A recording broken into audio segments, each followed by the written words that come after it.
అక్క యాటనికి వస్తురా నువ్వు నీ కోడలు ఇయ్యాల యాటని కట్ చేస్తున్నావు ఈరోజు అయితే చూడండి. షాక్ రివర్స్ లో పెట్టి కొద్దిసేపు ఆహా ఇప్పుడు నువ్వు కట్ చేస్తా అని తీసుకున్నావు, మరి కట్ చేయాలిగా. తే అమ్మా చెప్తే వినరు ఈ పిల్లలు అయితే. ఇక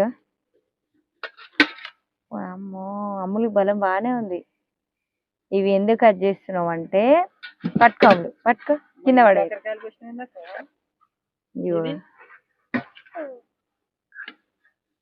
ఇన్ని కాకరకాయలు కట్ చేసిన నేనైతే. లాస్ట్ కి అమ్ములు ఫస్ట్ నుంచి స్టార్ట్ చేస్తే నేను కట్ చేస్తా అక్క అంటే నేను కట్ చేస్తా అంటారు ఇద్దరు. అయితే ఇక వాళ్ళ సంతోషం నేను ఎందుకు కాదనాలని కట్ చేయని లాస్ట్కి ఒకటి ఇచ్చి చేతికి షాక్ ఇచ్చిన. వాళ్ళు చేతులేడ కట్ చేసుకుంటారు.